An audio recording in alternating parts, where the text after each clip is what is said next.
Last week, The Falcon and the Winter Soldier came to a close with the final showdown between Captain America and the Winter Soldier and the Flag Smashers. But there's one more battle that we need to have: WandaVision versus Falcon and the Winter Soldier. So let's talk about it.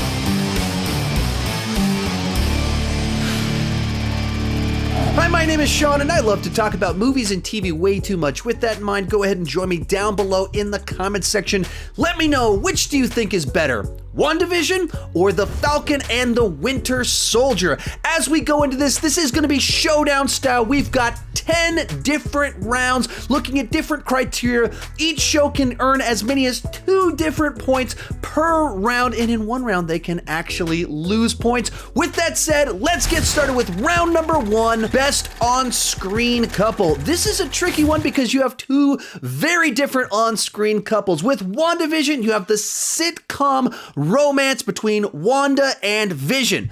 But with Falcon and the Winter Soldier, you have the Lethal Weapon-esque bromance between Bucky and Sam. I think each of them successfully deliver on great chemistry between the 2 couples. When it comes to WandaVision, the magic there is that they really did successfully pull off each of these different eras of sitcoms, and you buy into their relationship, their comedic timing, as well as just the romance, the friendship, the conflict between both of them. It feels right. It feels earned.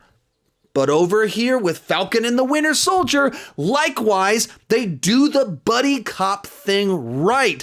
They get on each other's nerves, but they have a nice synergy. They're able to banter back and forth quite a bit. And of course, they do well in action together. For this one, I'm going to give both of them 1 point because I think both of them succeed on this level. But I'm going to give 2 points to WandaVision because I just think that show really developed that relationship, put it front and center, and made you buy into the relationship by the end of the season in ways that we hadn't really prior to this show. Round number 2, best character arc. For WandaVision, I think the fullest arc that they give us is for Wanda, as the show is all about the trauma of her life, the tragedy that she's been through, and what that causes her to do with this show.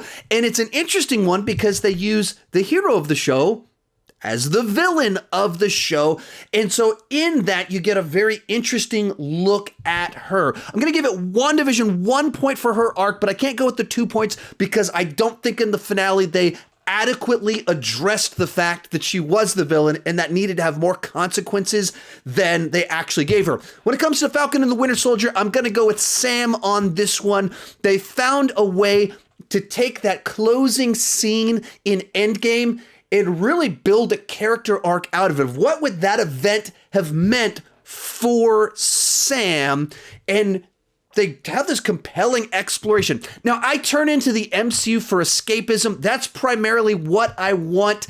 But if there's an organic, natural way to have some messaging to it, I'm totally fine with that.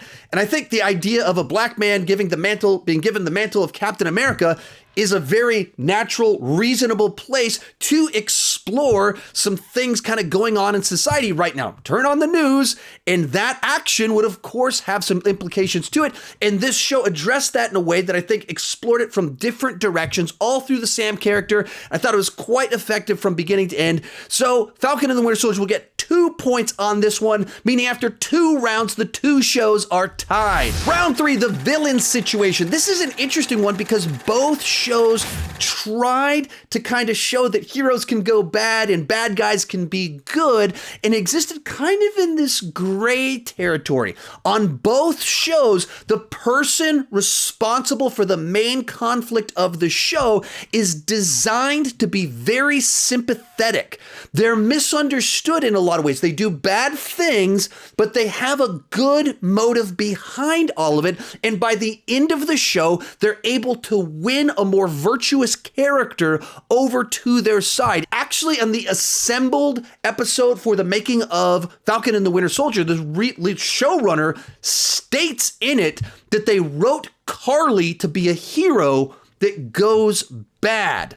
I think the problem in both of these is that they want us to sympathize so much with the person responsible for what's going on, that they can't actually make what they're doing bad enough, villain enough, or own up to the actual implications of what's happening for these plot lines to fully work as I think the way they wanted them to work. Likewise, both shows tried to have a governmental authority figure that at the beginning is in theory on the side of good, and then eventually in the middle of the season we realize they're actually an antagonist that needs to be stopped. I think in each of these aren't particularly good antagonists because their actions are not as bad as the show wants us to think they are. The show tries to make us sympathize with Wanda and Carly, but it tries to make us feel bad about these two guys. In the case of Hayward, he's trying to build a weapon so that we can protect ourselves from threats like Thanos. That's a reasonable thing to do. In the case of U.S. Agent, he's a soldier that killed a terrorist from his perspective that had just killed one of his friends. In which case we're supposed to sympathize with Carly, who just killed Lamar, but we're not supposed to sympathize with John Walker, who stopped a member of the team that killed Lamar.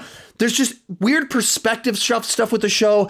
I'm not giving either show a point for the villains because I don't think they handled it properly and they tried to manipulate the audience a little bit too much. Round 4, best first act. Now this is a tricky one because the shows are so different and in certain ways polar opposites in terms of how you receive the first couple episodes of each of the shows. When it comes to WandaVision, I mean, this was a total WTF moment as it just turns everything we know about the MCU upside down with absolutely no context. It just throws us right into the middle of a 1950s sitcom, and we're left going, what on earth is going on?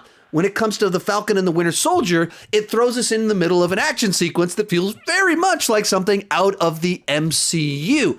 So when it comes to best first impressions for me, it goes to The Falcon and the Winter Soldier. Right out of the gate, I was just wowed at what they were able to do with that air rescue sequence on a TV show. Amazing stuff. I dug the fact that kind of went into a more character-based direction after that. And then in episode 2, when they introduced John Walker, he was designed to be a sympathetic character that's trying to work with them. So better first impression. But longevity goes to WandaVision, as episodes 1, 2, 3 of that show, they are in loop in my household. My kids love to watch them all the time.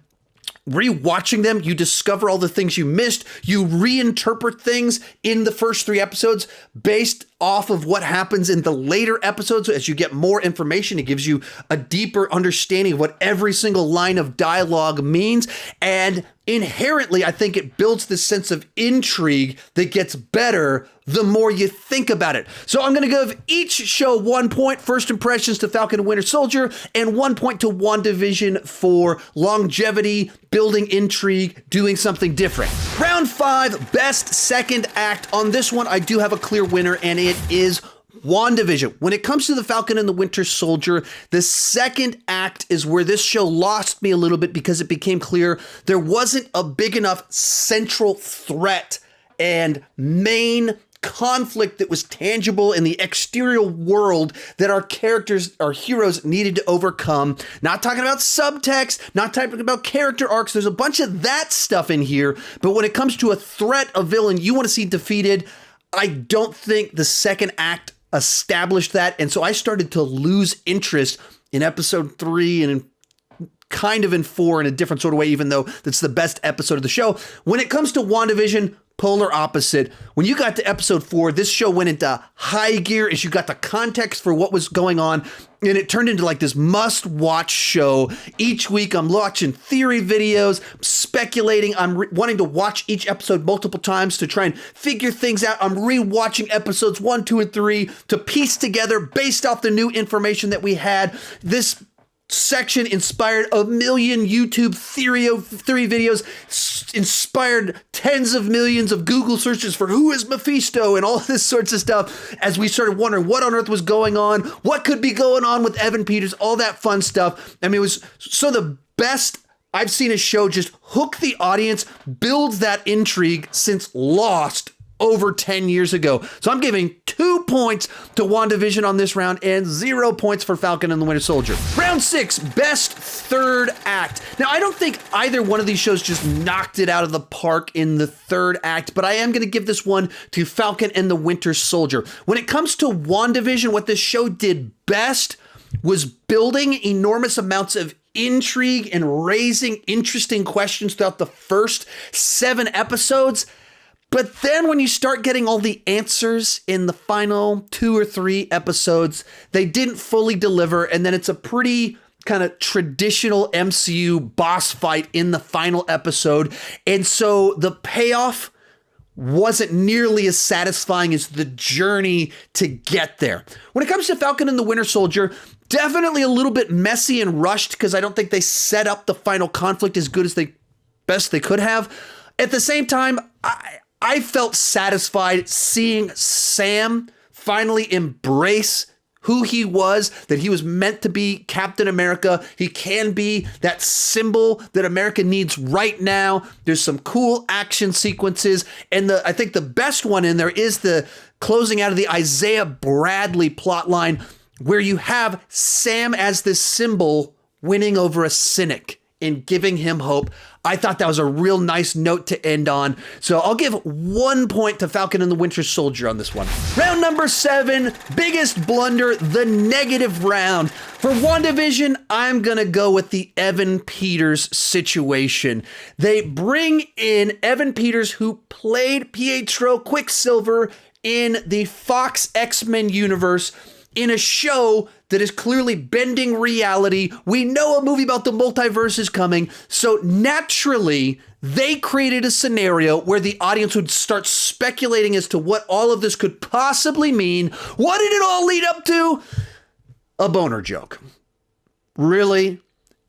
Like, really? That's where we went with this. Of all the things you could have done, I think that it was the ultimate example of really poor taste, audience bait and switch, and they used our expectations against us in a negative way for a bad joke. When it comes to Falcon and the Winter Soldier, I'm going to go with the Sharon Carter plot twist that she's the power broker. This was a plot line that was telegraphed from the moment they introduced her. It was like, wait, is she going to be the power broker? By the end of that episode 3, it was like, pretty sure she's the power broker. And so when they did the big reveal, she's the power broker. This was not surprising or anything like that. There was no legitimate red herrings pushing us in any other directions. It was very clearly going to be her. But beyond that, I don't think they did the hard work to earn her being so different from who she was before. And if you were a fan of the character before, this just feels like a betrayal.